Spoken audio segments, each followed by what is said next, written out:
After the game, finishing the way she started this season, LSU has been a confident group throughout. And Angel. Hola, mi gente. So let me tell you how we starting the week. Let me give you a little peek of how we starting the week. How we starting the week? Let's see what we got here. Hey, how are you? You can't see me. After the game, finishing the way she started this season, LSU has been a confident group throughout. And Angel. Shout out to Angel Reese, okay? Winner over at LSU. And what is she telling the people? You can't see me. After the game, finishing the way she started this season, LSU has been a confident group throughout. And Angel. I love her. So as you guys know, Angel Reese was given the "You Can't See Me." We got the ring, okay? Welcome. That's how we starting this week on The Block with Jen. Welcome. I am YouTube's and your favorite devil's advocate, okay? Welcome to another episode of On The Block with Jen. I'm Jen. You should be following me on all social media platforms, On The Block with Jen, TikTok, Facebook, Instagram, On The Block with Jen at Gmail. If you want to contact me or my panelists for any reason, On The Block with Jen at Gmail. That's for business, y'all. Keep the bullshit out of there, okay? This is a business at the end of the day. We are here to entertain and we appreciate the collaborations and the business, okay? On The Block with Jen at Gmail. If you want to support the show with your pockets and remain discreet, what you need to do is hit the Cash App, okay? A lot of people don't like other people seeing where their money goes when they're supporting somebody. That's what on the Block with Jen Cash App is for. That will be between you and I, unless you want me to shout you out and you're sponsoring the show, or you want people to know that you're sponsoring the show. Cash App On The Block with Jen. You don't give a damn where people see your money goes. Super chat me, bottom right. Welcome, Jupiter Gone Wild. Mama, I know you're feeling under the weather, so I appreciate that you are here with us. Really appreciate you. And hopefully the show will make you feel better. So we are glad you are here. All right, there's a lot to talk about, but we are pressed for time tonight. This is Monday. We're just saying hello. You know what I mean? We're letting the week simmer. So we're giving you a little appetizer for what's coming during the week. I got a lot of shows coming this week already set up that are going to be interesting. So without another further, okay, let's get the queen up here. YB Limited's Lily. How are you, doll? Okay, I knew this camera was off. Lily, come on, we're professionals. I'm in a different studio tonight, and I literally just got here. No, listen to me. Did you see how I started? I was over here somewhere. And then right, and then I realized, and I said, "Oh shit, hold on. Okay, let's get it together. It's Monday, but we are here for the people. It's Monday. Let's straighten out a little bit, Lee. Let's straighten." Right, because it's a mess. Like I had mess, but it's okay. Like, see, but they love us. They love us, so it's okay. They don't mind that we coming a little crooked on Monday. We're a little crooked on Monday. And your look is cute, so hey. Thank you. I'm doing, Lily. I told you. Remember, I text you. I was at Walmart trying other colors. Yeah, that. I'm giving brown. I was trying other colors. Okay. So that particular brown, I have that at home, and I love that on me though. I have to wear it in the middle. Okay. But I line it with a darker one, I think, and then I wear it in the middle. But I love how, because I think you have it on your whole lip, right? Yes. Yeah, you can wear it on your whole lip. Some colors I can only do in the center. Yeah. See, you do effects and stuff. I'm just like, okay, I'm just like, what? This will work. I'm like, brown shirt, brown lip. Yay! This is what it's going to be. So when you do the inner brown, because I know my daughter does like different tones and stuff. I don't know how to do that, but so you do brown in the middle, brown lip liner, and then what do you do on the rest of the lip? So I do a darker brown. I actually don't use pencil lip liner anymore. I use liquid lipstick, and I just take the tip of it like this. This is the one I use actually, and instead of and I don't like too much product on it. So what I do is I kind of just take the excess product off like that. Okay. And I just line the outside of my lips, but I go in a little bit more than the line, if that makes sense. Like you can actually even do the full lip with a darker color. That's the easier way. Do the full lip and then just take the lighter color, put it in the center and just dab it like this to kind of blend it in. So that the lines aren't sharp. You see block? You see block? You never know what you're gonna learn here, okay? Lily, now you're a makeup artist by trade. Is that what you do as well?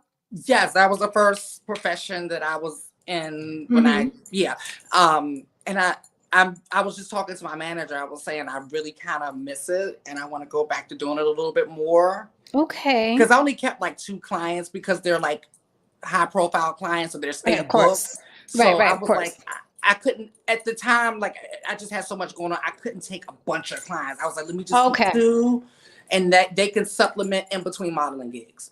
I love it. Very, very, very smart. Okay, because I was about to shout you out and say, Lily is for hire in New York, biatch. But you're like, I'm keeping the 2 right now. No, I am. I'm going back. Okay.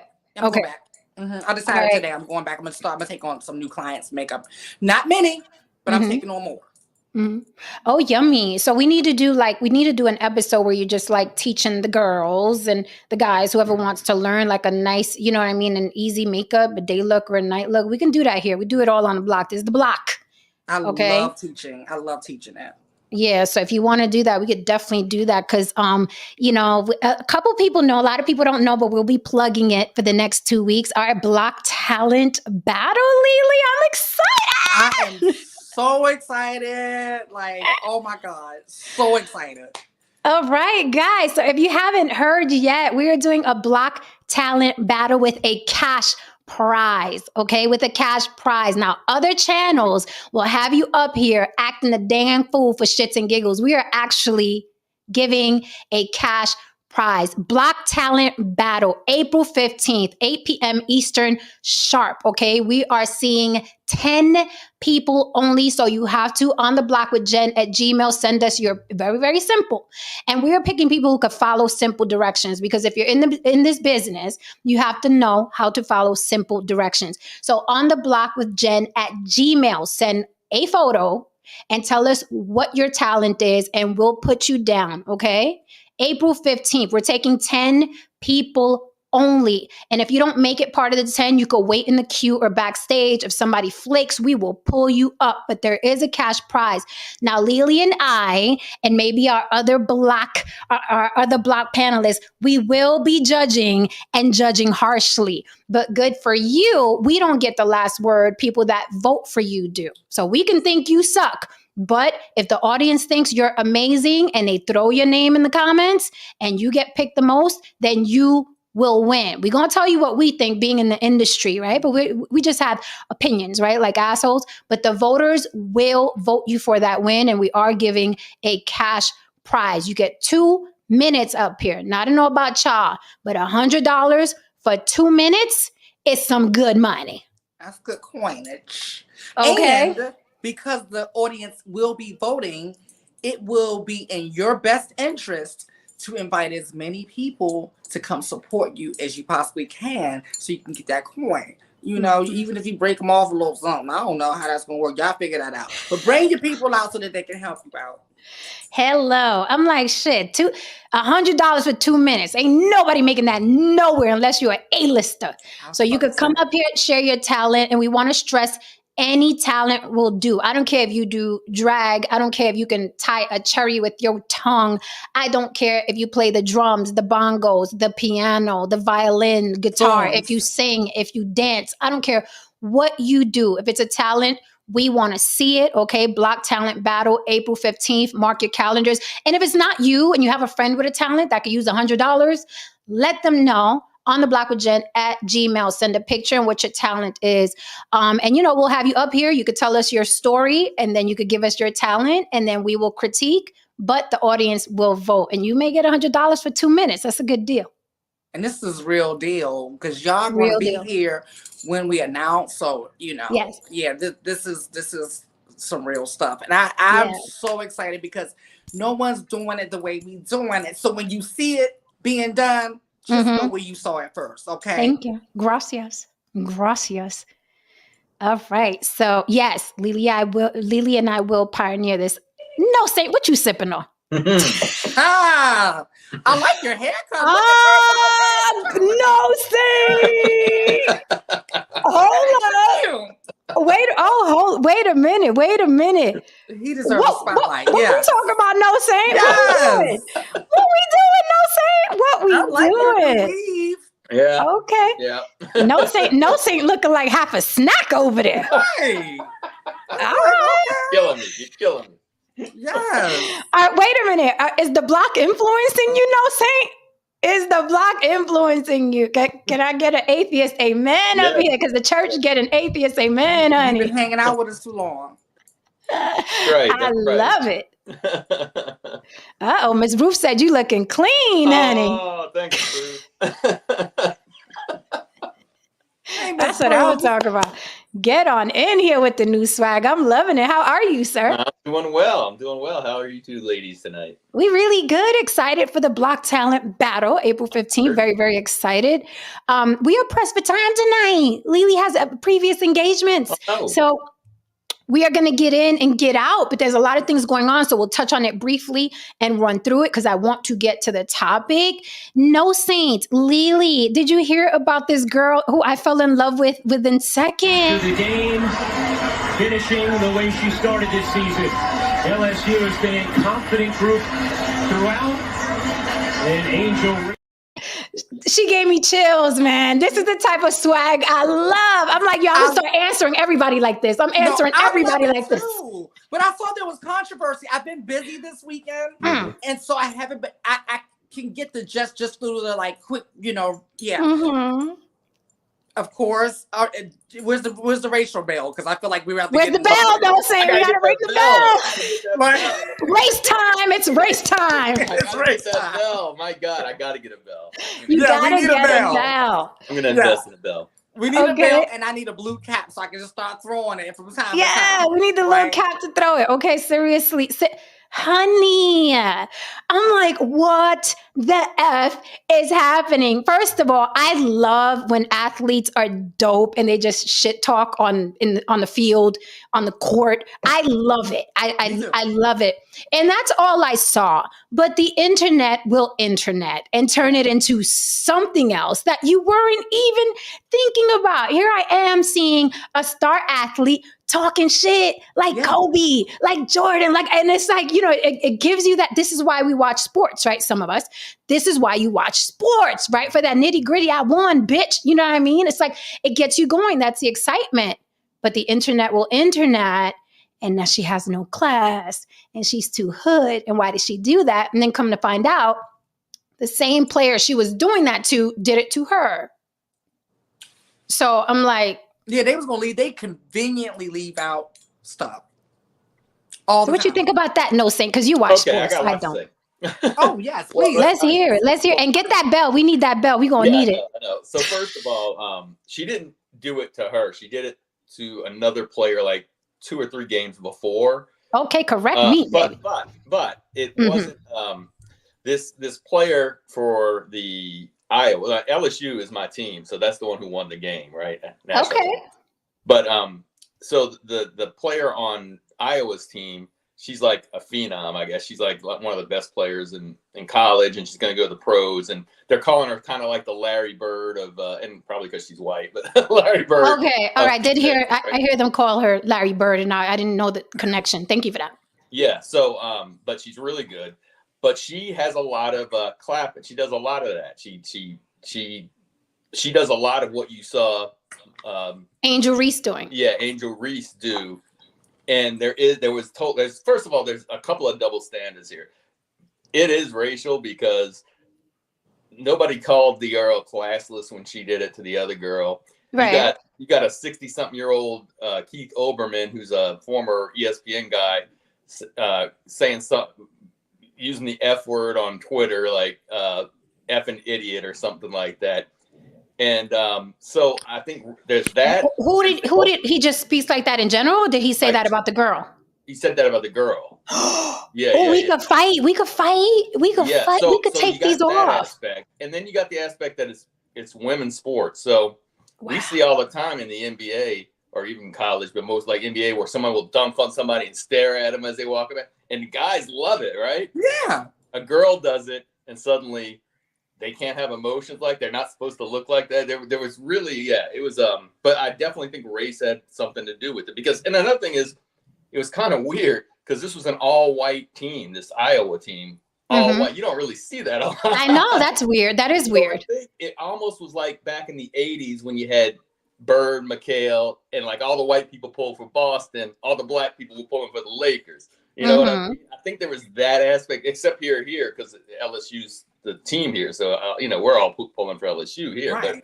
But I think the white people in the country, I think there was some of that, and so when she did that to her, that's like, it's like Larry. If you did it to Larry Bird, white people probably pissed off about it.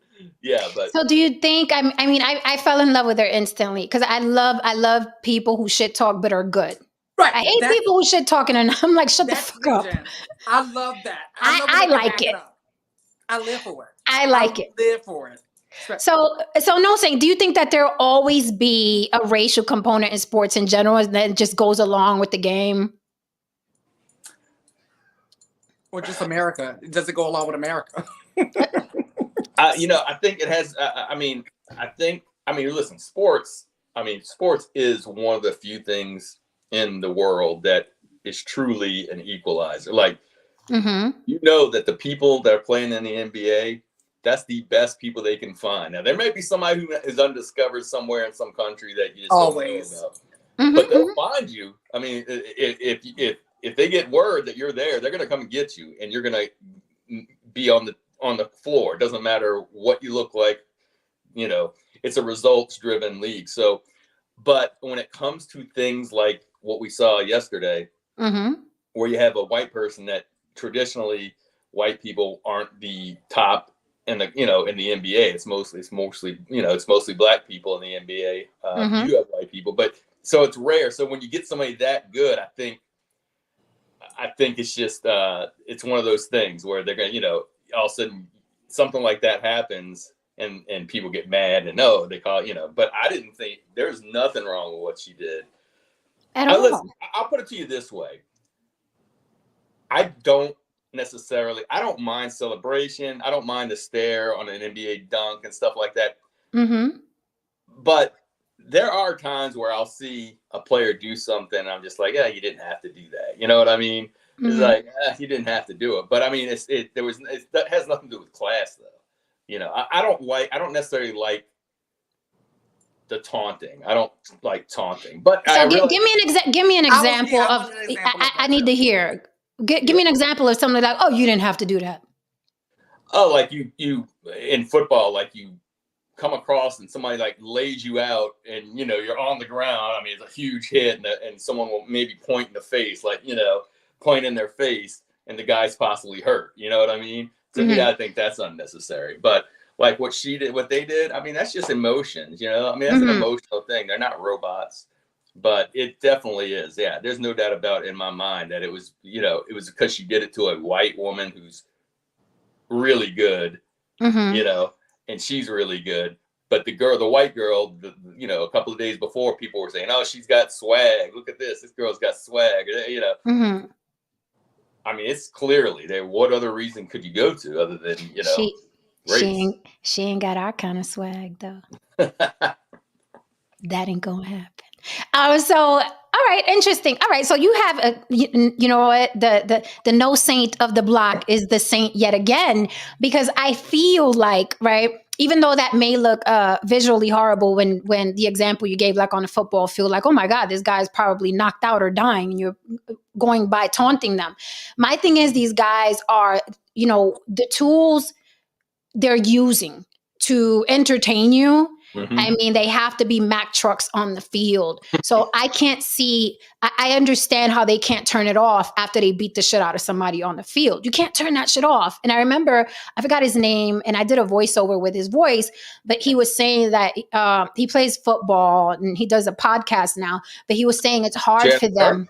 Who? Shannon Sharp? No, I know his name. Not that loud mouth. It was another guy. I forgot his name, but he's popular as well. And he was saying that it was hard for him to turn off going from the field and dealing with his family.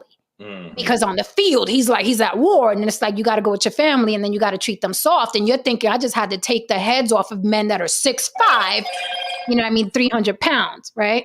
So I totally get it. And I think I give them a pass. I give athletes a pass because it's high energy. It's like do or die. And you're getting paid millions of dollars. So I understand the pressure. So I happen to give them a pass. But this thing was, I'm just, it's interesting to see how blatantly racist people are. And this is when I think racism should be addressed, right? Not when some actress, the N-word, are you looking at me? This to me is a situation that has to be addressed because it is blatant, it is in your face, and that's exactly why they are treating her like this. This here is an issue, but I'm loving to see the support. That girl's almost at 1 million followers now on Instagram, and she was not. So it goes to show that the more you're hated on, the more popular people make you. It's just like an episode Black Mirror, because I didn't know her until this controversy. And I'm like, follow, because I love people who are just like in your face. And she's a lovely girl. I don't see her, she was saying in the press conference, like, you think you've been critiquing me this whole time. You're saying I'm too hood. You're saying I'm classless. And, and I'm like, girl, go ahead. Yeah. Yep. And go ahead, mama. And that goes along with like, when remember FloJo, she had those long nails. Of course. Yeah, it goes along with that kind of stuff too. That style. When you have a style, then they'll start calling you names. Like, oh, that's classless, ghetto, whatever. But she may have a deal. Only to turn around and do it. Yeah, right. She may have a deal. They're talking about it, like maybe a value Barbie doll deal, because they call it a value Barbie. Value, like a great value Barbie? Value, like down on the bayou. The bayou. Okay, yeah. Down the bayou. Okay. Yeah. I was like, Barbie. What? They call her a great value Barbie? Hold on, we got to fight. Right. Okay. All right. She might be getting a doll deal out of this, and I'm sure she's going to get a lot out of this. A lot of people know her now that, now it's opportunity. The opportunity now is to strike while your name's out there, Right. Absolutely. And, listen, we support her 110%. And I hope so. Yeah, support her 110%. She is fine. 548. She'll do well. It's interesting. So earlier today, the block got a shout out from pioneer icon Crazy Legs. They World Star Hip Hop interviewed him today, and he shouted out the block and said, we got some real things going on out here. Yeah. So I appreciate that. We appreciate Crazy Legs with all our heart. I will clip it and share it. But he did shout us out for some real content. We're putting out real content, great conversations. And that's what makes me proud. You know what I'm saying? When people like, you only got 4,000 followers. I got fucking icons shouting me out, bitch. Star from the Star Report, Crazy Legs. And that's how it's going to go. And that is what makes me proud of what we're doing here on the block. Okay. So fuck your subs. All right. I got the icons putting respect on my name for what we've created here. So shout out to Crazy Legs. Catch him on World Star Hip Hop YouTube. It was a wonderful interview. I watched the entire thing. Shouted on the block with Jen at the end. So I'm like, we're getting eyes on us. Okay. We are getting out there. Maybe a slow drip, but the pot's going to be full soon. And I'm really, really proud of us. So shout out to Crazy Legs and shout out to us. Okay. Shout out to us for being able to have these conversations every single day and disagree sometimes vehemently. We have white on white violence between No Saint and George, and we still, you know what I'm saying? We still get through. So much. I learned so much being on this block. I was thinking about it earlier, just some of the little nuggets that I've learned throughout the show. So many things. It was just like, I was saying one thing and that's, and I learned this too. And I found out this. It's like, we are definitely pioneers and we're definitely doing something that you're not seeing on YouTube right now. Because all you're seeing on YouTube is just a bunch of everyone wanting to be heard, no one's listening, vitriol, like it's just nasty, wars.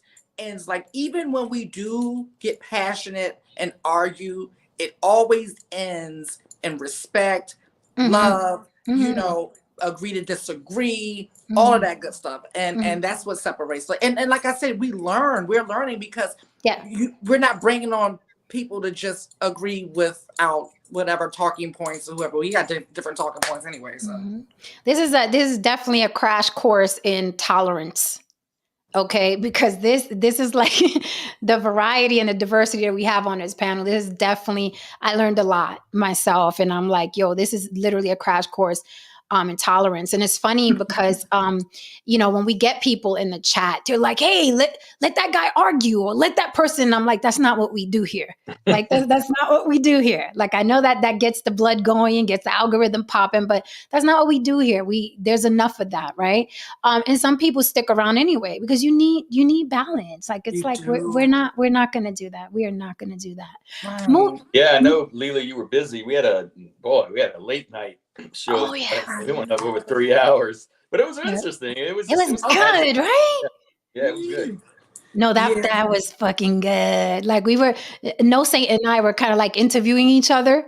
So it was like some real late night creep, like lots of information. And Haran came up. It was a great like late night creeping show. And if you were to watch, you would never look at a Beaver's butt the same. No, I already don't look at vanilla the same. Okay. So last night, my client, so I didn't know what we were being invited to. Okay.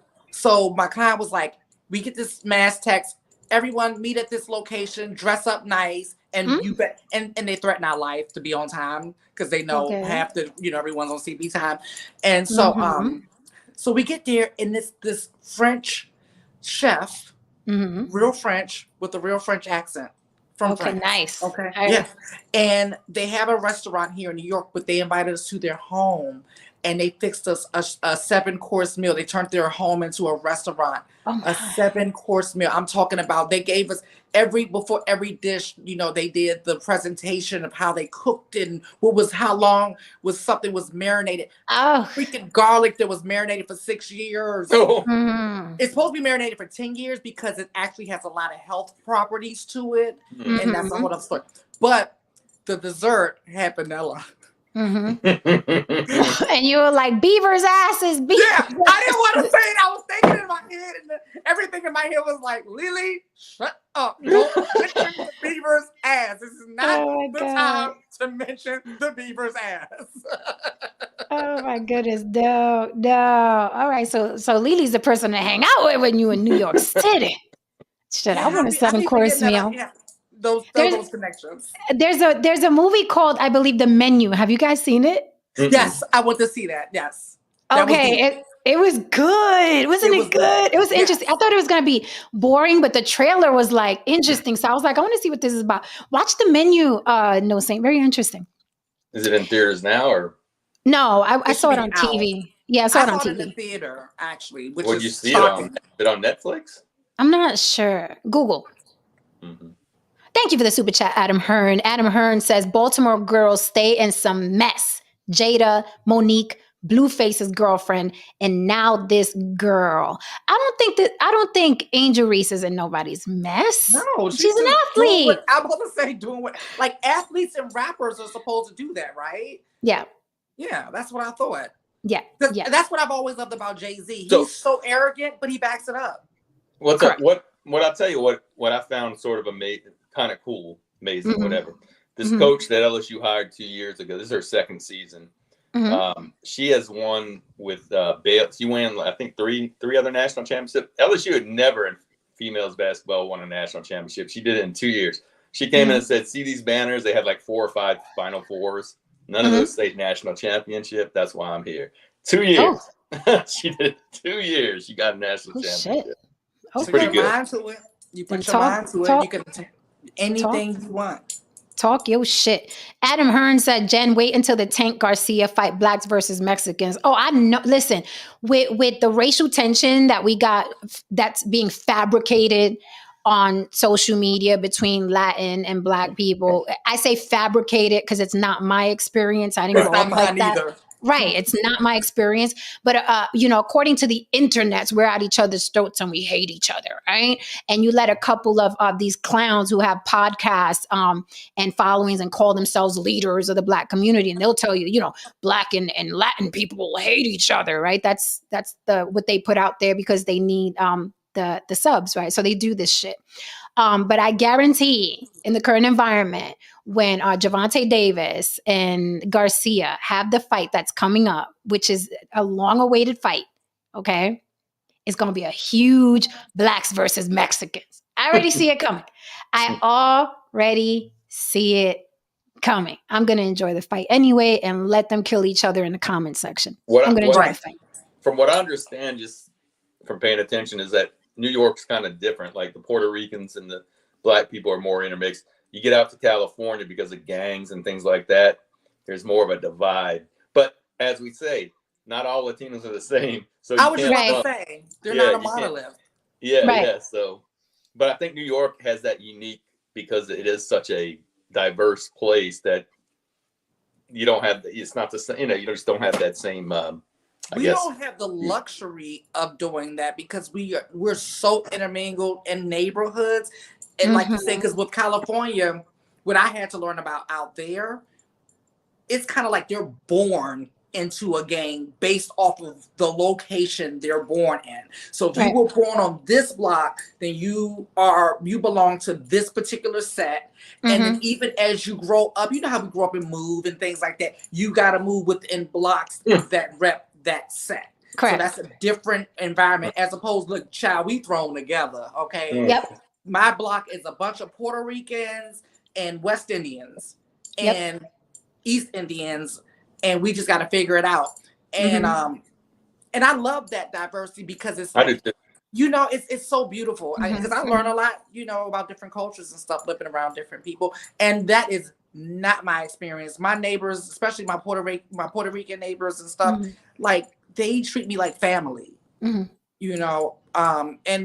I haven't had a bad experience, but let's just say if I did today, let's just say if I walk out and have a bad experience today, that's one person. I had an encounter with a fucked up person. That's it. Yep. And it's interesting because, in New York, like that's all we've ever known, like growing up since we're little, and our best friends, are either Black or Puerto Rican. We're in school, it's Black or Puerto Rican, right? So it's very, our community is that way. So when I started doing this YouTube, I was like, the fuck I was like, what? Like, we supposed to have beef? Now, with that said, there are some people that be like, that's not true because in the Bronx, the Blacks and Puerto Ricans were beefing over it. And I was like, of course, you're going to find people who beef with other people from other ethnicities, right? Those same motherfuckers will be beefing with their mama and beefing with their cousin. Some people just beef. Some people just live in an existence of beef. But I was like, what you cannot do is erase someone's actual experience, right? Like you cannot erase my actual experience and what my collection of family and friends actually look like. You can't erase that, right? Like you can't erase that. You can think whatever you want about how Black and Puerto Ricans get along or don't, but you cannot erase my experience. This is what I've experienced. So you can have your wars online or whatever, but I'm like, you can't erase the New York experience. And the New York experience is unique. It is a melting pot.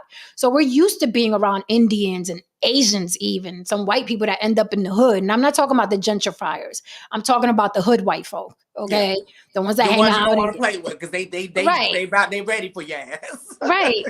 So, and I'm so happy that I grew up that way because it really does prepare you for life and just talking to other people. But with that said, I do know it's different in California, and some blocks Mexicans can't go to because of the Black gangs, and some blocks Black people can't go to because the Mexican. It's serious out in California.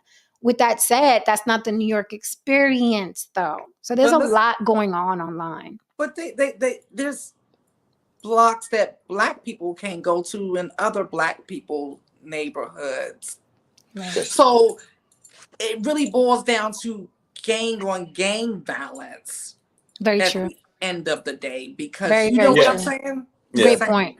Great point. Because, there are people, I mean, some of them come up here. I live in a gated community. Why don't you live with your people? Right? Why don't you live with your people you love so much? Because, it's dangerous. So pro. Right. Pro. It's dangerous over there, don't you? Right? Mr. X. Mr. X is on the block. I don't know. Listen, and I grew up in a totally different world than what you're talking about. But to me, it's an interesting take that you think that people, when they make it or they make enough money to live in a neighborhood that is not dangerous, and if it's in a white neighborhood, it's in a white neighborhood, that they expect you to be back where it's a little bit more dangerous. Like, I guarantee you, if I win the Powerball, I'm moving out of this neighborhood. And I'm not thinking twice. I don't live in a bad neighborhood, but I'm moving out of it. Yeah, and listen, but that's what you're supposed to do. So that's what you're supposed to do. No saying in no way, shape, or form I'm saying, oh, you need to stay in the hood if you're real. Right. That's some bullshit. The point is to get the fuck out. And if you have a heart or you have a heart from where you came from, of course you're going to go and give back. But I don't think people are obligated. I'm not that person. Like, if you want to move on and move out and help your family and bring your, generational wealth and all that, by all means, you don't have to come back. I think people that come back, that's really in their heart and their business. But I don't think you're obligated to come back and help the hood. Right. I don't think so. No, and I'm with you, Jen, because I am one of those go back and help whatever, but I don't put that on everyone else. And that just goes with belief systems in general, right? And the way I look at belief systems, if I say this is what I believe in, then I need to hold myself and uphold myself to that standard. Correct. I don't get to go around and say, oh, this is what I believe in, and then people should do this. No, bitch, you do that, okay? I want to do this, right? And so I also don't believe that anyone is obligated. I don't. I really don't. Just because it's something that I choose to do. I do it because it's my own personal reasons, which is really why I don't really talk about it unless I'm in a conversation like this. Because it's so personal to me that it doesn't need publicity or attention or anything like that, because it actually takes away from the reason why I do it. So I just tell people, do whatever you feel like you need to do in your life. So. Right. And then a lot of people are preaching shit online that they don't even believe. Yeah. Like they'll be promoting Black love and then next thing you know, they're having a heart attack on a Mexican chick. Right. So it's like you get a lot of people promoting shit that they don't even follow. Even who was it? Umar Johnson. He's like, no white women. And then they're getting fucking surveillance pictures and videos of him King with white women. And it's like, so a lot of people are preaching shit that they don't even believe, but they know it's like, the angrier I make people, the more, the money comes in, because hate sells. Hate sells, right? Division really. No, saying you were saying something? No, I was going to say that old saying, oh, you forgot where you came from. Hell no, I didn't forget. That's why I'm not going back. Oh, I remember, bitch. I remember. Look, my YouTube hubby is here. Hi, Don Levon and your tongue. Don. Hi, Don. Thank you for the super chat. I'm in your old neighborhood right now. And my manager was born and raised over here too. Where in the Bronx? Where I'm over at Castle Hill area. Oh, you're in Castle Hill. Yeah, no, I'm on the Castle Hill side. Okay, but that's not the side we was on. We was by remember I told you I used to live off Apache. Okay. Fort Apache. That's why I lived and my manager was like, yeah, this was like, she used to always smell like fire over here. Everything was just always burning. Oh yeah. I mean, I lived in a building that used to set on fire. Yeah. Right. Well, it was always on fire. I remember. No saying, if you were from New York, we probably would have met when I was 10.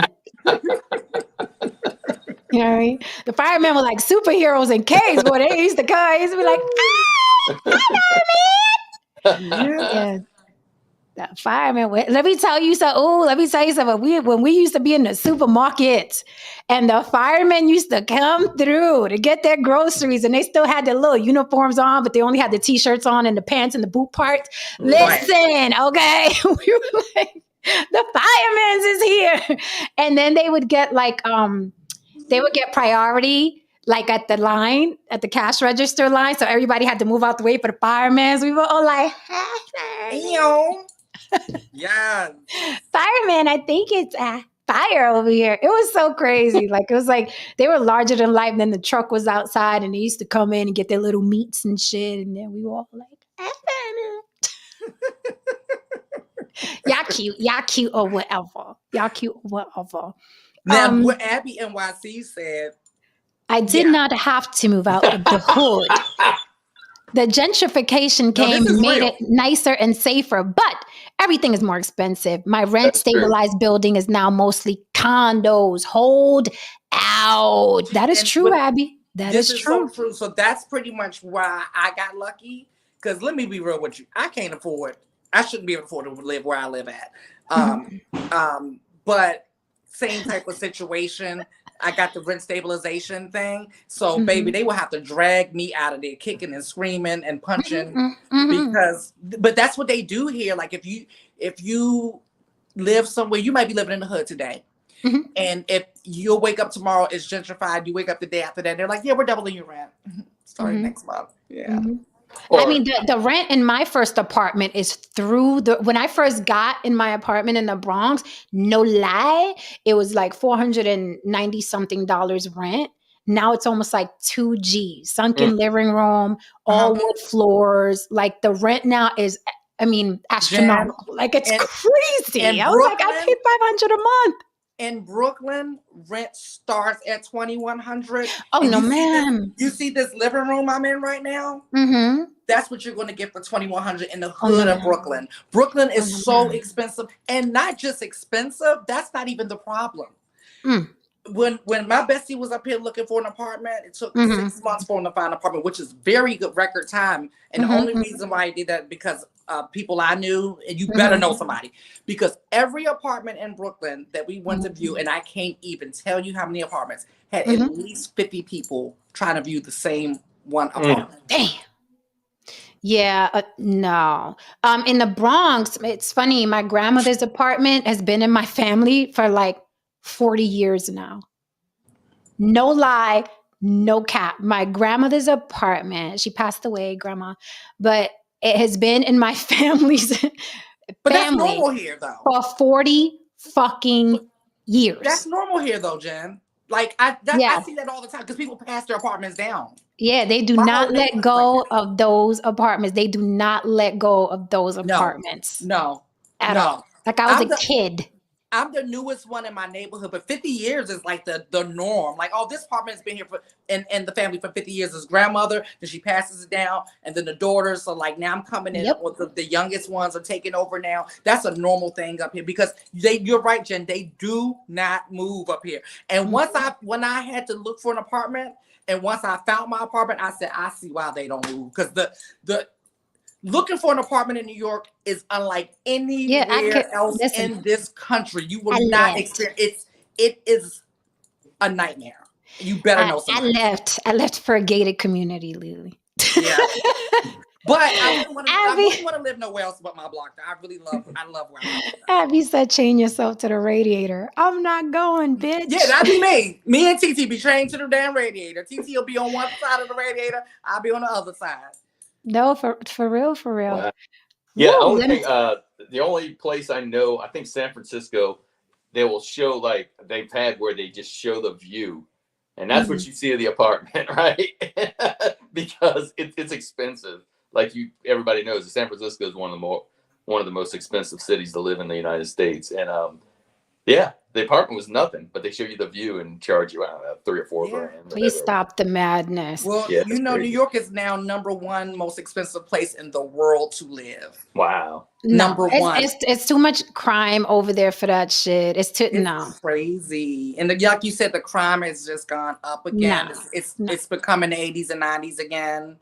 Because I moved out maybe 5-6 years ago, but I follow like all the news stations still, like on Instagram, like Bronx 12 and what have you. And I'm like, these people are having shootouts at 2:00 in the afternoon while these children are walking to and fro from the daycare center. I'm like, what the fuck is going on? What are y'all doing out there? What's going? It reminds me of the 80s when I was growing up and I was going to a funeral every other month for my friends, you know what I mean, getting killed. Like, I'm like, that's what you're going back to? What the fuck?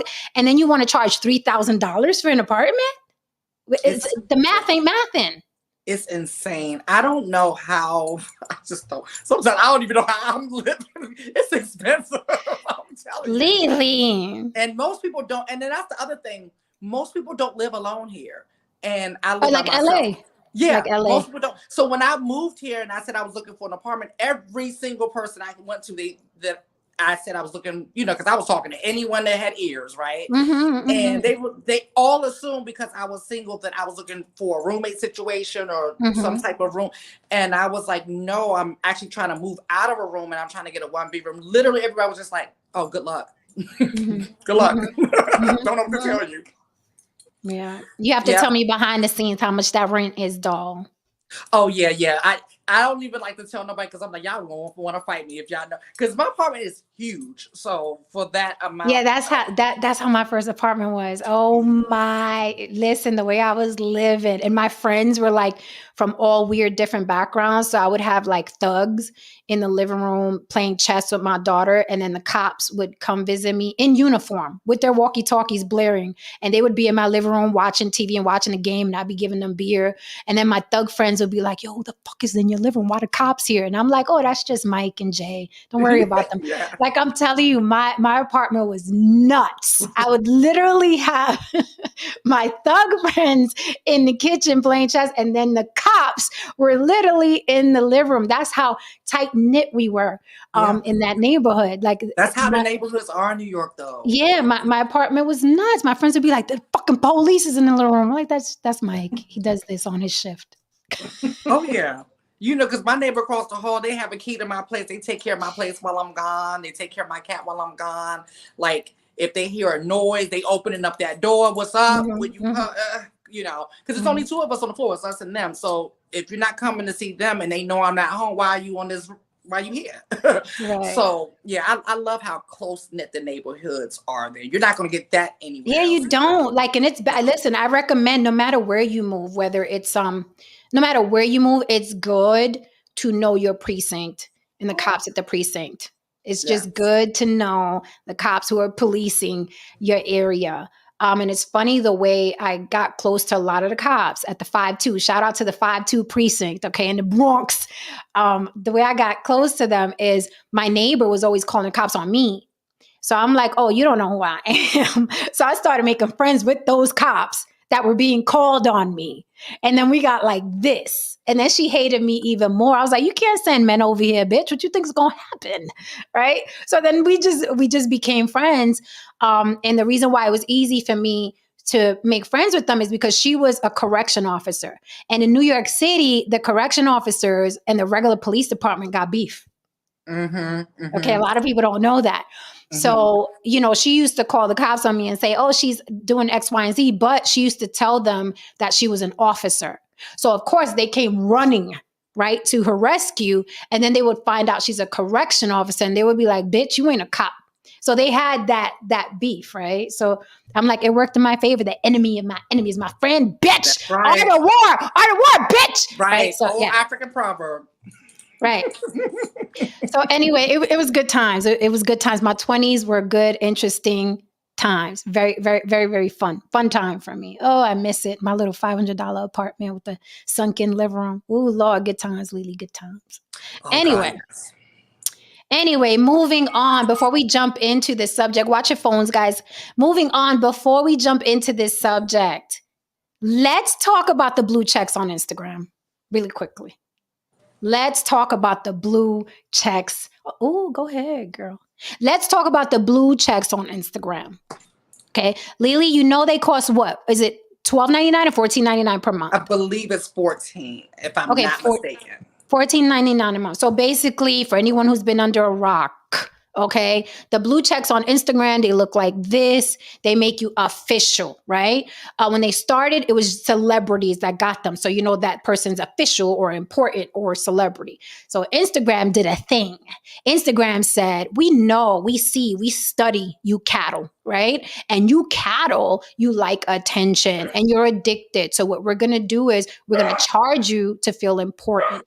So now they're charging $14.99. So you also can have a blue check like the celebrities have. And Lily, do you know how many blue checks they sold in one day? Tell me, because I'm about to get mad. This Okay. So Instagram sold 44 million blue checks. 44 million blue checks in one day, and they made $660 million in one day. They made $660 million in one day because people wanted to feel special with that blue check. Now, here's the thing. There was this guy today on Instagram. He was like, well, I don't care. I bought my blue check because it protects my brand. So then I tapped him on the shoulder and I said, what protects your brand is trademarks and copyrights. What Instagram made you do was pay to be on a free site. Instagram is free to be on, and they convinced you to pay $14.99 to be on a free site. If you want to protect your brand, trademarks and copyrights. And he was like, yo, you got a good point. So sad. So you're giving, now these are the same people who are borrowing passwords because they don't want to pay for Netflix. Right. But now they're paying Instagram $14.99 a month just so they can have an extra blue check by their name. And I'm like, bamboozled bitches. Bamboozled. You are paying to be on a free site. This is the thing. These tech companies are not making the money that they were once making. Hence why they started to stop monetizing people's content because they couldn't afford to pay them out. So they had to come up with a scheme. They had to come out with a scheme and a scam. And to Jen's point, they're like, oh, we got one that everyone wants to be a celebrity now. So like, let's make them all celebrities, because the blue check mark was that thing. If, everyone was fighting to get it. I've applied for one several times and I'm official. Like, and they were still like, no. Right. So I'm like, cool. All right. Because I know they don't make me. My money never was affected. Nothing was ever affected. I felt like it was more of an ego thing, and my ego doesn't reach to that. Like, I want my money. Okay, so they did that to try to make up for some of this money that they've been losing because they've been laying off people like crazy over down at Meta and Instagram and Google and YouTube. Like they have been laying people off like crazy. So this was a way to get some of their money back, and it worked.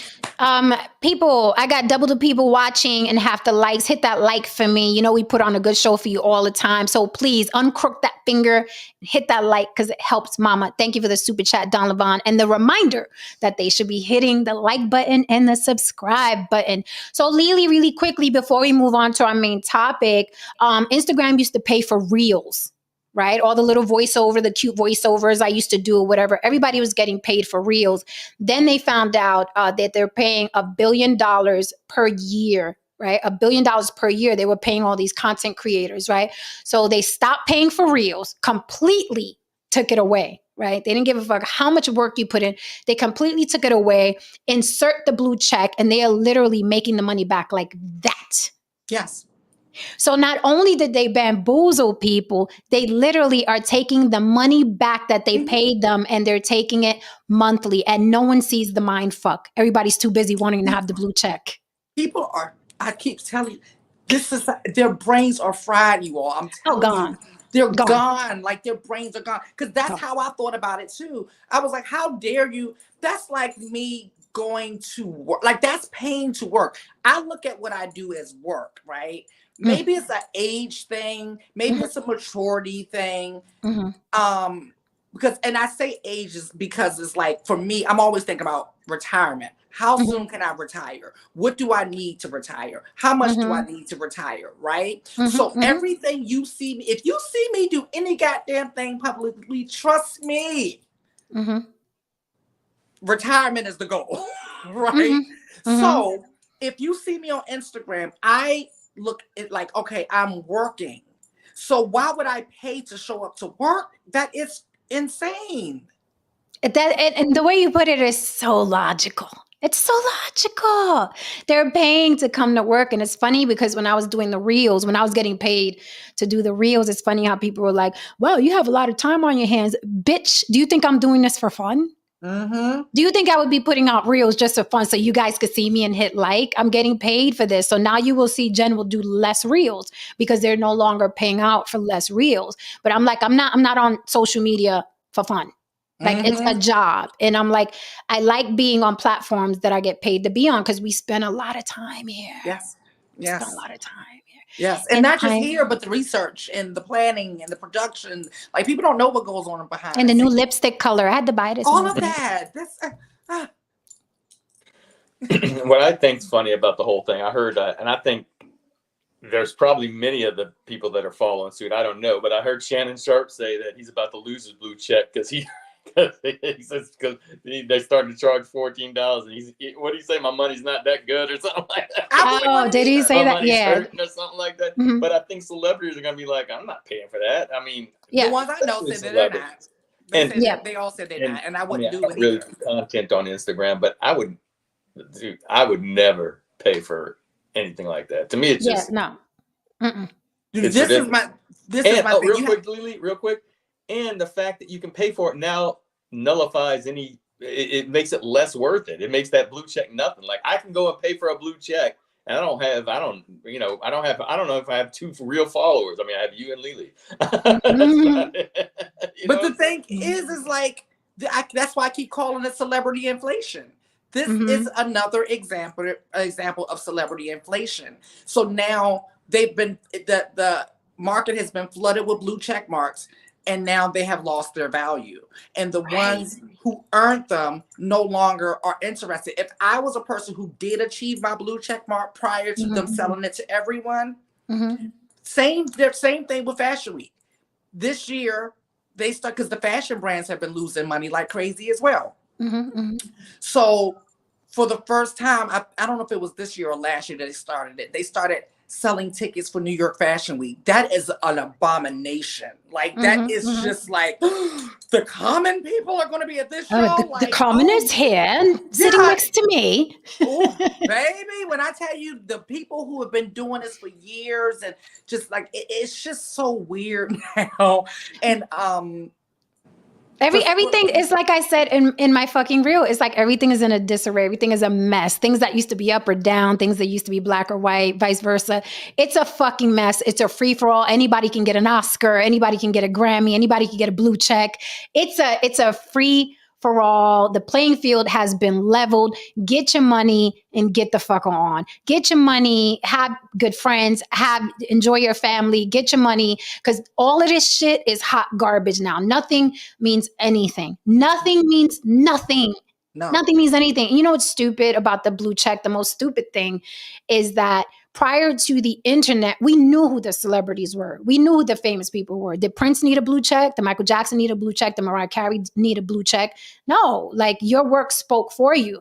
Now it's like, I'm going to give you a blue check to make, Twitter is charging for blue check. Instagram, it means nothing anymore. It means nothing. Just make sure my check clears. Fuck your blue check. All I care about. That's the only check I be looking for. The Yesterday's price is not today's price. That's all I care about. I want a residual check. Thank you very much. I like my residual checks. Indeed. The blue check mark is the new drug. Oh, yes. Fucking well. But again, $660 million fucking dollars in a day. One day. Anywho. I mean, like, where are we going with this? Like, what is like, I really, what the fuck is happening? What is like, I just don't know. I really don't know. Like, even with me, I'm not going to hold you. Like, I go to try to create now, you all, I have such a blockage. I have such a blockage. And it's because I know you're going to be able to relate to this, Jen. And I know Haran would be able to relate this. I am a true artist. I live, I breathe, I sleep this shit. And I put a lot into my creations. And so now when I go to sit down to do it, and I think about what I'm going to have, what it's going to take, the amount of time and effort and work and how it just won't be rewarded. at all. Mm-hmm. Mm-hmm. Like, people don't care about quality anymore. They don't Mm-hmm. give a fuck about quality anymore. So I the way I cope with it, Lily, is Help the way me. I cope with it, because I'm an artist as well, and I'm sensitive about my shit. So what I did was, and I think it's necessary for all true artists, people that are here like Just Add Water artists, they don't give a fuck, right? Yeah, they don't. But for us, I split myself in two. There's the dancing monkey shit I put out for the low vibe, low thinking people, Yes. right? The fun shit, the junk Mhm. food. And then I'm still pursuing being a writer, writing my dramedies, pushing, promoting and shopping my writing. Right. I need to do that. I'm still working with people that are in the Hollywood circles, and they're pushing my product over there. But then it's like we need to split ourselves in two, because it's disheartening to have to dumb down your work. Like, It's I am so a fucking hard. writer. Okay. Right? It's so hard to dumb your shit down. But then it's like people don't appreciate the work you put in, and the lighting and the makeup and the time, the hours that you take brainstorming and writing this. They don't appreciate that. The masses don't appreciate that. They just, that's why sometimes people come here and be like, nobody's arguing. Let that guy argue. And I'm like, no, that's not what we're going to do. Like, we can do that sometimes, but I'm going to give you who I really am, and you can stay or go.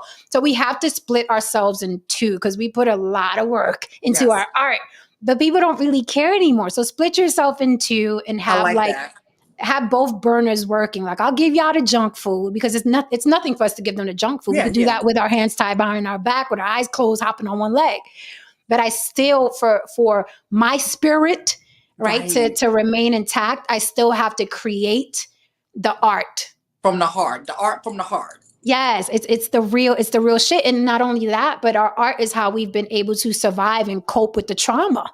No, literally. We've gotten. Literally. So I can't give that up. I can't give that up to be a dancing monkey for y'all. You know what I'm saying? But I'll do dancing monkey material every now and then, because it'd be dumb it'd be dumb to jump on the highway and not keep up with the traffic. You'll get ran over. Mm-hmm. Right. So you can't rebel on the highway. I'm not going. It's like, you know what I'm saying? When in Rome. Yeah. Right. Evolve or evaporate. And unfortunately, that's where we are now. That's our environment. That's our environment as artists. Nobody cares. Like, you notice all the big artists, like, they just made it out. This generation is like, any dancing monkey will do. You thought I was feeling you? That nigga a munch. Let me feel my pussy real quick so you can. You thought I was feeling you? That nigga a munch. And this is art now. That's art now. These are the people on the cover of Vogue now. Yeah. Yeah. Like, the days of the A-list celebrity and stuff, that's all gone. Oh, it's like gone. The whole Hollywood stuff, that's all gone. Like you said, they made it out in time. Hopefully they invest their money well, because the look of Hollywood is about to change completely. Absolutely. I've seen people online talk about icons. I'm talking about icons. Someone like Mariah Carey, and they'd be like, she just trying to be relevant. I'm like, bitch, it's Mariah Carey. Yeah. You know who that is? Like, yes. She's just trying to be relevant. I'm like, it's her fucking job. But hey, again, I'm willing to keep up with the traffic. All right. Gotta do what we gotta do. Clink, clink, clink, clink, to get clink, to this clink, retirement.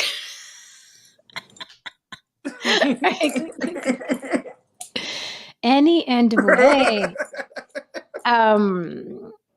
All right, your Haran DeMarco says, your greatest gift is your artistry. You are artists. Let them be hacks. It's not sustainable. Our work is a slow drip, but it's always been for us. All right, so let's get into this, because we are pressed for time today. Lily thinks she cute and she got other things to do. So we got to keep pushing today. Tomorrow, Mañana, okay? We are honoring the request. I've had a couple DMs, had a couple comments. Y'all want me to address the big, wide back elephant in the room, burly things. So tomorrow, the block will dissect the ascent of the new woman king of the Black manosphere. Tomorrow, we will address it. We will dissect. It is not a hit piece. Okay, I'm just going to play devil's advocate per usual. All right. So tomorrow, meet us here. We will dissect just burly things, okay? And how she became the woman king of the Black manosphere. We're going to break it down. That is tomorrow's show. Then on Wednesday, we're going to talk about conmen coaches, only people who are coaching you about relationships are going to do that Wednesday. Okay. So we're coming hard this week. So be ready to go. But tomorrow, I'm like, I don't really like frequenting the trash of the YouTube streets. I think all them people deserve each other, and water seeks its own level. Even swamp water seeks its own level. But because it's been requested, I want to give the people what they're asking for, and I will dissect the whole burly things fiasco. Okay? Y'all happy? Bien, bien, mañana. Y ya. Every now and then we can stoop down a little every now and then. Clink, clink, clink, clink, clink, clink, clink, clink, clink, clink. Tomorrow, people, tomorrow we'll be the dancing monkeys. We clink, clink, clink. Yeah, I was about to Tomorrow. say that'd be good if we can find some type of coach. I mean, there's a million of them on TikTok. Let me just find one and ask them to come up and See, that's the thing. See, that's the thing, because I there's a bunch of them I'm following on Instagram too, but they're always afraid to come up and prove their point because they have to keep their persona that they're coaching for the good of the people, right? So they don't want to come up and be challenged. That's the problem. That's it. That's what I see with a lot of these people. That's why they bring up people who only regurgitate their talking points, because they don't want anyone to challenge them. And they will only take interviews with people who are not going to challenge them as well. Correct. Like you get one up here and I ask them, but come on, you doing this for money. Come on. Right. They don't want to answer those questions. So whatever. Just like homeboy left the whatever.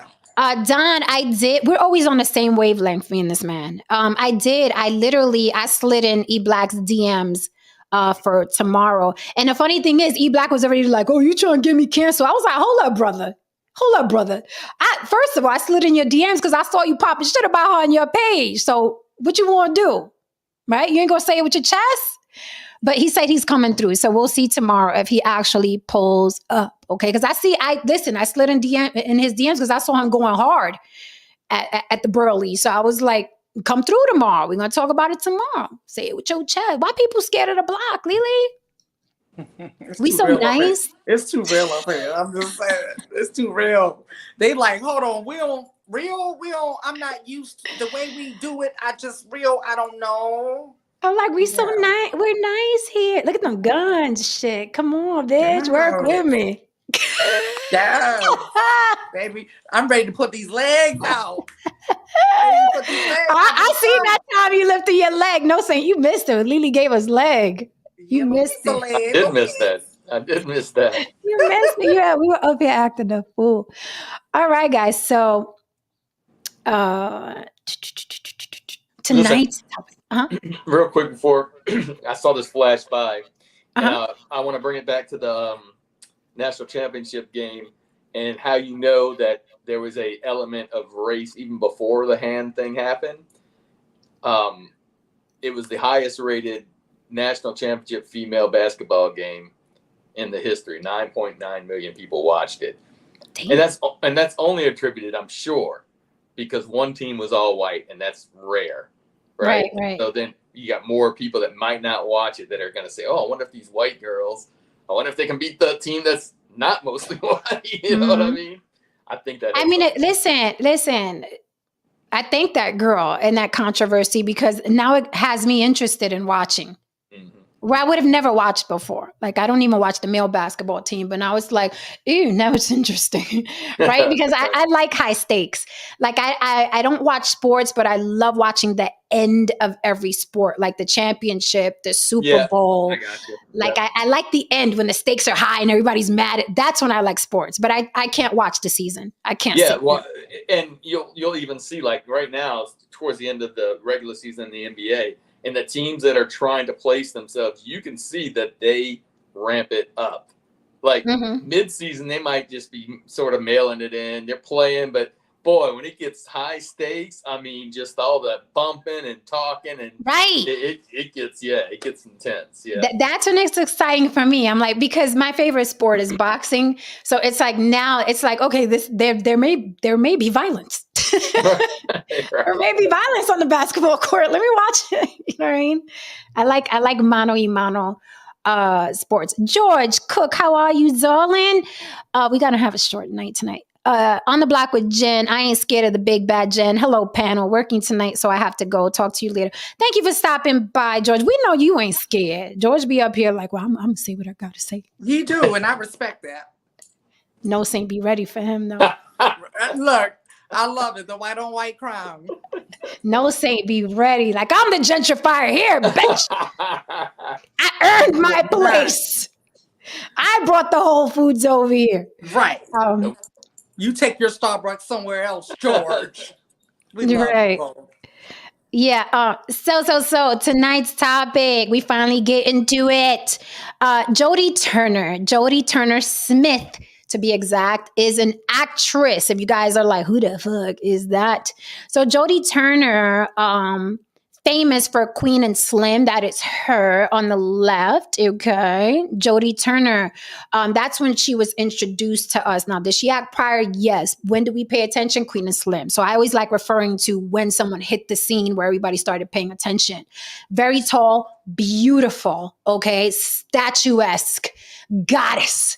Everything. African goddess. Okay. Everything. Like just everything. And the way she just bodied that role in Queen and Slim, we were all paying attention. We was like, yes, go ahead, Black Queen. That's what I'm talking about. And then this happened.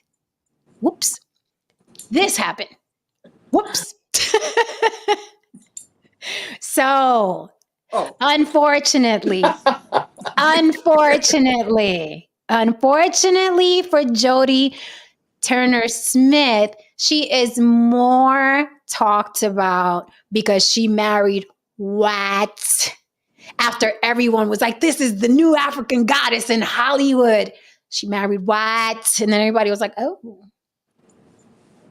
okay. Right? Now, for those people who care, I mean, I don't give a damn, but most people really were taken aback. Like, you were our African goddess. You just hit the scene. We were all ready to worship the statuesque Black goddess. And then it's like, hey, Josh. How are you, Josh? Okay. So, right? I mean, they make a cute couple. Yeah, be cute or whatever. Okay, so what had happened was she made a statement and people didn't like the statement. And I'm going to read the statement, very, very short. Okay, but this is her with her hubby, same guy. On the right, that picture is her hubby's foot, her baby's foot, and her hubby holding the baby's foot. Now, that is a mixed race child. So people were pissed off at Jodie because she said, and I want to read verbatim here. This is what Jodie said about her mixed race child. She is going to have a completely different experience in the world than I did because I have given birth to a mixed race girl. Now that I've got this little tiny light-skinned boss, I feel like it's the universe teaching me lessons. I've been given a daughter who looks this way to heal my own conversations around colorism. So everyone's like, what the fuck that mean? Right? Because unfortunately she didn't elaborate, but the internet is wild now with what the fuck that mean? Right? And some people, say again, Lily? I would love to hear an interview about what does she, like the context. I would love to. Right. So, and that's where everybody is. What did you mean? Elaborate. Did you not like light-skinned women? Did you feel like people treated you bad because you were dark-skinned? What the fuck that mean? Everybody wants to know. But since then, she hasn't elaborated at all. She's just like, I got a mixed race kid. This will heal my views on colorism. So people are speculating now, because now it's up for speculation, that she had a thing against light-skinned women. This is just speculation, she had a thing against light-skinned women, and now she has to raise a light-skinned woman. So now is she more open to the sensibilities of everything, right? Now that she has this mixed race child, other people in the comments are saying, well, now she feels like she doesn't have to face how dark she is because she's brought into this whole white adjacent world with this light-skinned child. So I'll pass the mic. What do you think, Lily, since we're just speculating? Through speculation, I think I brought it up here. I brought it up here before about witnessing with Black women, right, on the more of the lighter paper bag and the darker skin. It's a different experience. Let's just go. I mean, it is. Like, I know people want to act like it's not. It's a different experience, okay? Mm-hmm. And dark-skinned women, they do have it hard. They really do. Mm-hmm. At the same time, we're not going to negate that also light-skinned women get a backlash too, because a lot of times other light-skinned people may have treated her bad. So then she'll meet someone that looks like Jen, and now she has a problem with her just because she represents the people who treated her bad when she was younger. So say that. Yeah, I've seen all of that. So all of that exists. I mean, I'm not going to negate anyone's pain and say, well, they have it harder and they have it harder. No, they both have unique experiences that are difficult. I'm going to leave it at that. So with that being said, I can see and understand if that's the case. I'm going to look at it from that standpoint, meaning that she was probably teased about being dark skinned. She was probably, because a lot of times people who look like her, like that grow up and they're tall and statuesque and have these features. Typically, those weren't celebrated when they were younger, those features. And so, yes, it does come with a level of self-consciousness and things like that. So I'm thinking that's what it was. She's like, wow, my daughter now represents my former bullies. Now, how am I going to handle this? If this coming from that space, that's a beautiful moment. Now, if it's coming from a space of self-hatred, because I can identify with that, I still will say it can have a possibility of a beautiful moment, because awareness is a huge thing. And I know when I got to that place in my life, when I became aware that, oh, wow, my hatred is actually me, like, and anyone who reminds me of me. Ooh. So, and that's when I from that day, my breakthrough came right after that admission. So I'm just trying to look at it the most optimistic way. But then on the pessimistic side of me, she probably did elaborate to somebody behind closed door. They was like, girl, don't say that. Hold on. Let's clean that up a little bit. Right. Don't say that shit. Oh, that's what you meant. Okay, girl, let's sit down with me. We're going to figure this out together. So they're probably sitting down with Olivia Pope right now, trying to put it together. Right, because everybody is like, what does she mean? What does she mean? And they're calling for her to elaborate. So I'm sure she's going to be very, very careful with her next words, which is a horrible way to live. I could not live like that. And that's why I'm like, I'm okay with being hated, because I'm like, I'm not going to lie to you. I'm not even for a check. This is how I am. Take it or leave it. And it's okay if you leave it.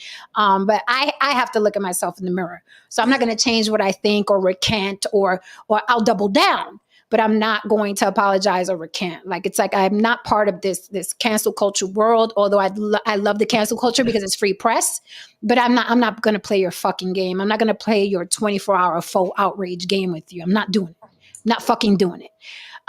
Before I throw it back to Lily, because I do have questions for you, Lily, but what do you have to say about, Josh? And funny thing is, I said Josh jokingly, and Don Levon said his name is Joshua Jackson. Oh, wow. Is his name really Josh? I thought his last Josh all day. Right, because I'm like, I thought his last name was Smith. Unless Don is playing, because Don plays too much. Go ahead, No Saint. What do you think? You read, I think that from what you read, that's the way I took it, was that she had issues with people that were lighter than her, probably through I don't know, but maybe for what Lily was saying, maybe she had a hard time with people that were lighter. So unless she explains it, that's kind of how it sounded. Another thing is, I think when people post things like, especially when you're talking about your baby, you're thinking whatever you're saying is a poetic and beautiful, and then people are gonna come at you about it, because I think she was like saying, no, she's opening up this whole new, view of the way she was trying to make it, I think, kind of sweet, that now that I have this baby, that's, I understand, and it just, so far it hasn't really, from what I'm hearing, it hasn't really worked out for her. But I would go, whenever, after you throw it back to Lily, if we're ever going to get into, can biracial population heal racism and colorism, I'll go in on that too. Okay, so this was an interview, just so everyone knows, this was an interview in UK. So this was part of an interview in UK where she said these statements. She just didn't elaborate, which leaves, speculation. And the internet's going to internet, isn't that? Right? But I did want to ask, Lily, when you said, I thought it was interesting when you said it really, your issues outside of you turned out to be your issues internally, and just people that reminded you of you. Can you explain that to people? Yeah. So looking at me now, you'll never know this now. But when I was, before transitioning and stuff like that, and before becoming comfortable in my own skin, I always knew who I was, but because of the pushback that society gave me, and everywhere I looked, and first of all, in the 80s, I didn't see anyone that represented that looked like me. Right? Or look like how I felt inside. So I felt like a straight up alien, right? And then, so you got that. Then the other thing, you have people that you respect in your family, they will make remarks about people who represent how you feel inside. Ooh. And so you're like, oh, so something is wrong with me, right? So then you compound that years after years. So then what happens is, for me and for a lot of other people, because I recognize it the moment I see it, I took on their prejudice. I took on their hate, and I turned it internally. And so anytime I saw anyone that was queer, visibly queer, I wanted them as far away from me as possible, because I felt like, oh my God, they're going to bring too much attention my way. I don't want to sit next to them. I don't want to be by them. I don't want to be associated with them. So I'm going to go anywhere, the opposite. And a lot of times this happens even with dark-skinned people, with some Black people in general. This happens. The self-hatred is a real thing. And because I suffered from it, I recognize it the moment I see it. That's why I don't go back and forth with trolls online, because I'm like, child, it's nothing I can say that's going to hurt you more than you're hurting already. I love it. Before I throw it back to you, No Saint, because I know you want to comment on it collectively, but I wanted to really pinpoint what you said, Lily. And I say this a lot online to people when they're talking about the LGBTQ, or when they're talking about complexion, or they're talking about hair texture, where they throw things around a lot, or even about sexual assault, dealing with, little boys, girls, women, or whatever, that family members don't realize. And I always say this, be careful of what you're against, because you don't know if you're offending someone that's right next to you, that you're related to. It's so fucking important. I tell people that all the time, especially men who attack the LGBTQ. I'm like, do you know, if you have a son or a daughter and they're part of that community and they hear you saying that, like that shit is just going to grow a seed in them of self-hate. So it's important we point that out. Also, men that are constantly criticizing women who've been sexually assaulted. I said, honey, you better look at the stats of how many women are sexually assaulted and don't say a fucking word. So while you're saying, oh, such and such is just looking for money, why she wait 10 years to do that? You don't know if you're saying that in front of your daughter who got sexually assaulted, and now she's going to, hold that and not say anything because of how her father or her uncle or her brother views women that got sexually assaulted. So you have to be very, very careful. Even in the Latin community, when they talk about complexion and hair, right? Where they say, when they talk about Black people a certain way, I've experienced this. So they talk about hair texture and be like, them over there. And I'm like, I'm them over there, though.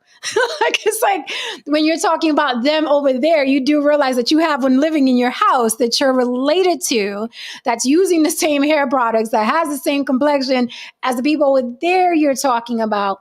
But people separate themselves, especially in the Latin community. It's fucking huge. The bad hair, that we have our own, brown paper bag test, and don't bring the darkie home because you're already dark. And let's not make that runs rampant also in the Latin community. So you have to be very, very careful what you're saying around the little ones in your family and your relatives, or you know what I mean? Like, give them the space to be themselves and also to be able to come to you and say something. Because if a little girl, a woman, your sister, your mother wants to come and confide in you about something that happened, they're not going to do it because they heard you bad mouthing that woman that got sexually assaulted. And it's a horrible thing to do. And then I'll throw the mic to No Saint, but it's the same thing when I went into my journey of atheism, and my uncle's like, oh, you don't celebrate Christmas, and you don't, and what's wrong with you? And you must be cheap. I'm like, bitch, like I'm so far, like that's not what it is, right? But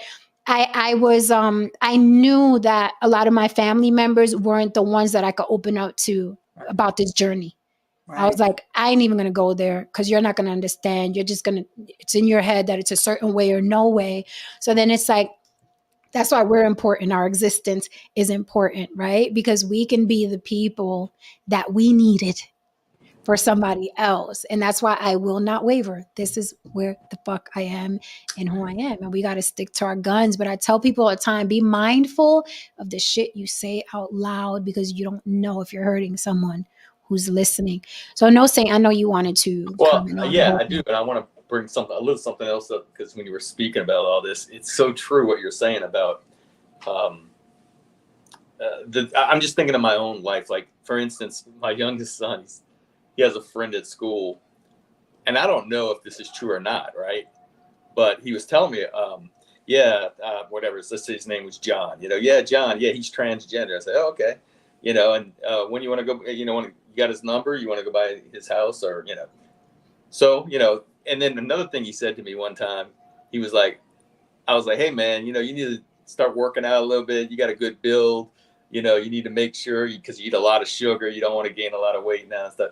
Because girls, he said, well, how do you know I like girls? I was like, oh, well, because, no, I said, well, I don't know, but you did say a couple of weeks ago that you had your eye on a girl. So I was just assuming that you like girls, but just a reaction to say that to him, what, is a good thing, I think, because now he knows if he is gay or something, he doesn't have to worry about it. It's not a big deal. Right. And that's the way it should be. Right. So, but what you were saying about, you never know, that's why it's always like, I don't know. That's just the way, I've always kind of been that way anyway, but it's just like, I'm always aware, like you said, you don't want to say something and then, damage that really, because people, I told Erica this the other day, because sometimes she has a temper. I told her, I said, my grandmother on my dad's side, right? I know it's a segue into something, but I'll round the back around. My grandmother, I said, she was, loving woman to me. Never, the thing I remember to this day is when I was 12 years old, and she had gone to the bathroom, I guess, and she got to the car a little late, and I asked where she was, and she was like, I was in the commode, and I didn't know what the commode was. I was like, what's that? She's like, I was taking a shit or whatever.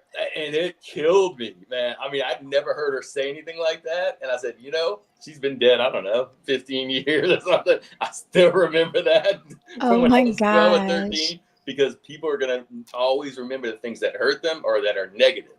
That's just how it is. So you always got to watch what you're saying. Now, as far as this topic here on biracial population, heel racism, colorism, so no, it will never do that, because as much as I realize that, you know, white supremacy and Hollywood has made people with the paper bag rules and everything, I think that gets some credit. But I think even if that wasn't a thing, these things are always going to be an issue. People are always going to look to promote themselves over somebody else, or have a standard and then judge people off of that standard. So we can have as many kids, and everybody can come out looking like, like maybe Jen's complexion, for instance, and someone's going to find a way. Like, for instance, when the Irish were coming here before people were white and black, the Irish would call N-words,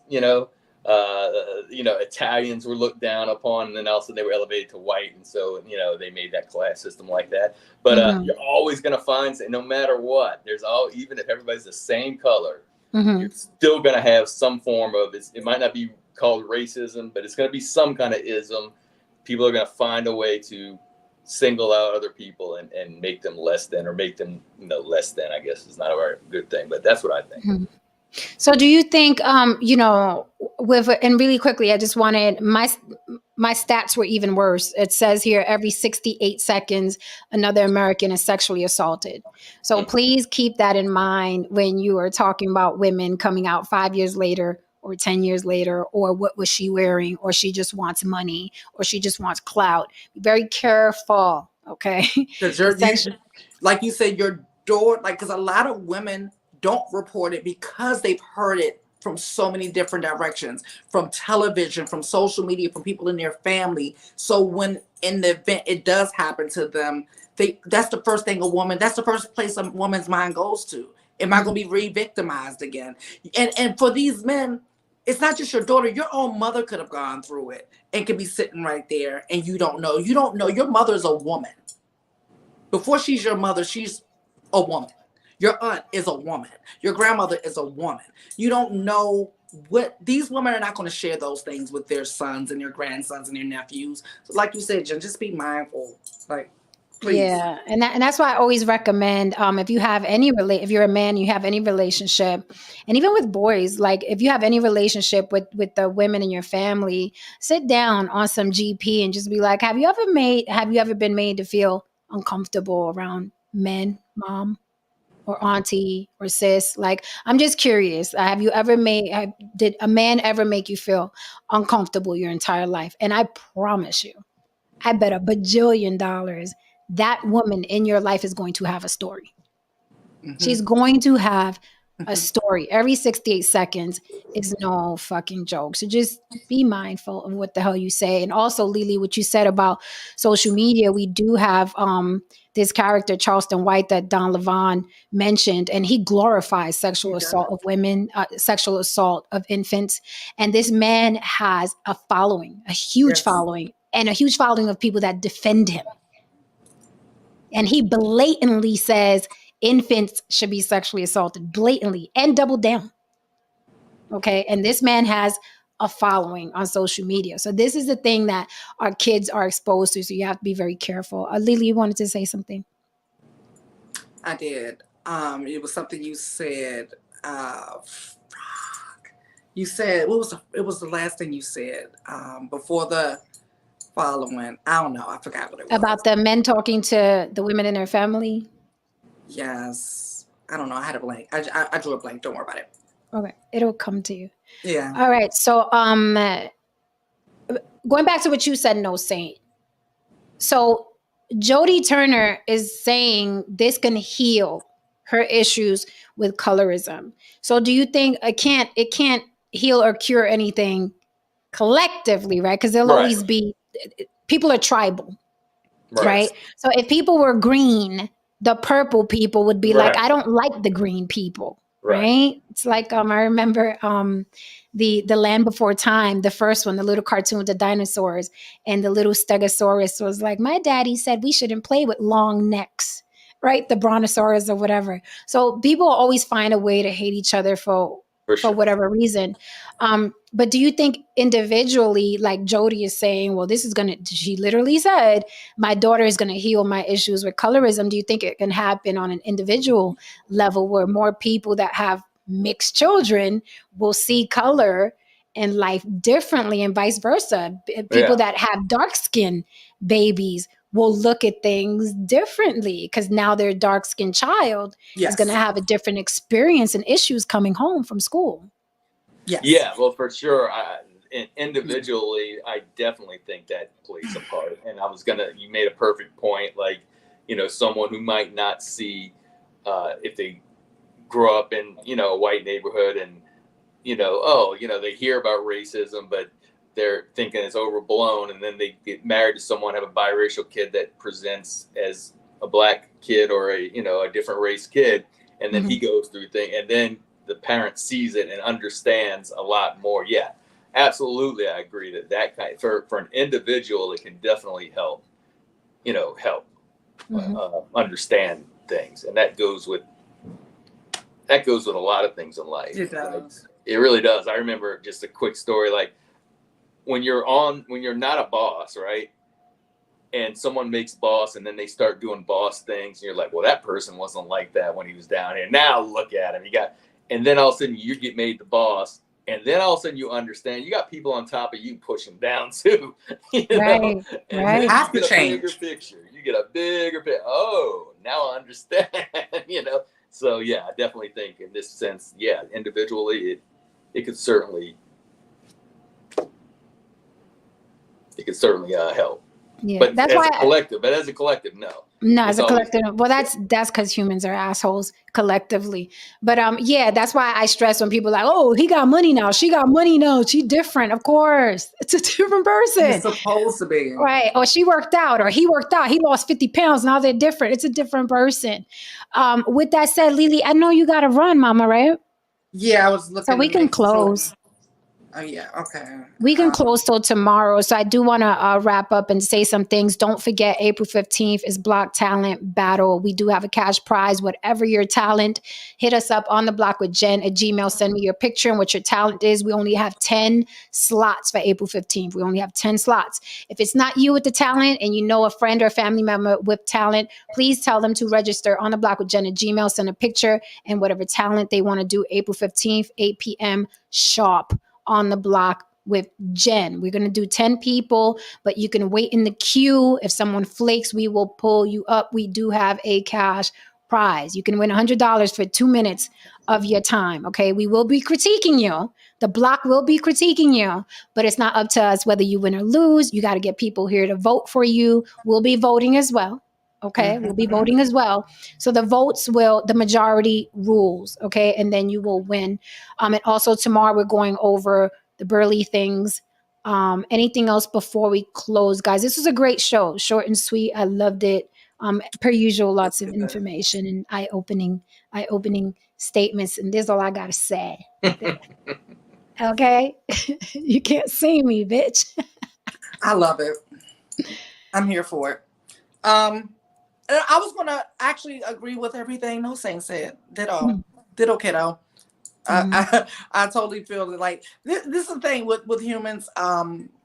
Because we're tribal, and I always say it's much easier to look out the window than it is to look in the mirror. So. People will always focus on you before they focus on them, and they're always going to deflect from whatever issues that they don't want to see within themselves. They're going to find something. It's going to be about your hair, your skin texture, just whatever. That's why people just find a way to be happy in your own skin. Do not wait for other people to celebrate you. It's not going to happen. No one's coming to save you. Figure out how to love yourself. Hello, No Saints. Any parting words, or are you just going to take us out? Thank you for holding me down, chat. Thank you for the super chats. We will see you tomorrow. Jen, what do you think about Poppy? I don't know who Poppy is, darling. I have no idea who Poppy is. No, I don't. All right, No Saints. So baseball player, but I have no idea. But Big Poppy, I know who you're talking about, but it's not spelled that way. So I don't know who Poppy is. Who's Poppy? Poppy seeds? Poppy? I don't know what that means. I don't know her. I don't know either. No, I think dress warm, Kevin. Dress warm.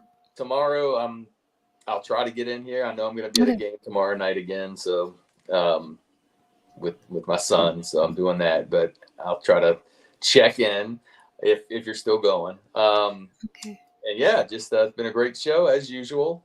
And that's it. I think we can wrap it up. Let's wrap it up. All right then. Okay, guys. Good night. We love you all. Yeah, good we night. love you all. Good night. All right, guys, if you're still here for any reason, hit that like and subscribe for Mama. And thank you for joining me on this Monday night. Don't forget you support the show On the Block with Jen, Cash App. Thank you for holding me down in the chat. And we will see you tomorrow. Tomorrow's going to be spicy, okay? Don't forget, check out my community tab section. So like that, you know, the upcoming shows that we have. Please tell people by April 15th, Block Talent Battle up here. And you're going to want to watch this. It's going to be very interesting and entertaining. Are you not entertained? All right, guys. See you tomorrow. Be good. Go get some dinner. Good night.